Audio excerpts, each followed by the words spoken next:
बातमीमधनं समोर येते राणा दाम्पत्य आणि अडसूळ यांच्यामधील राजकीय वाद मिटल्याची चर्चा आहे। कारण राजकारणामध्ये कोणीच कोणाचा कायमचा शत्रू नसतो असं वक्तव्य शिंदे गटाचे नेते अभिजित अडसूळ यांनी केलंय। राणा दाम्पत्याने अभिजित अडसूळ यांची भेट घेतली आणि या भेटीमध्ये सकारात्मक चर्चा झाल्याची माहिती स्वतः अभिजित अडसूळ यांनी दिली आहे। तर मोदींसाठी एकत्र काम करण्याचा निर्णय घेतल्याचं आमदार रवी राणा यांनी म्हटलंय।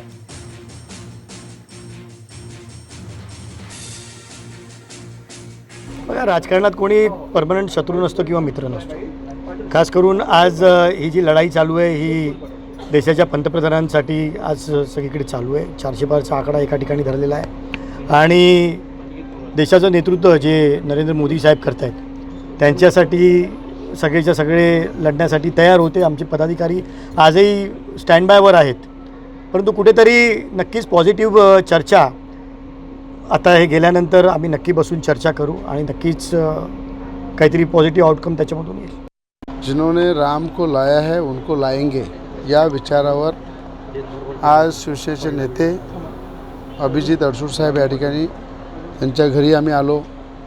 आनंदराव अडसूळ साहेबांचे आशीर्वाद घ्यायला आलो आणि रामनवमीच्या शिवपर्वावर मला असं वाटतं की सगळे घटक पक्ष आम्ही एकत्र आहे आणि सगळे मिळून जो देशाचे पंतप्रधान मोदीजींचा नारा आहे 400 पार या नाऱ्यावर सगळेजण आम्ही काम करत आहे।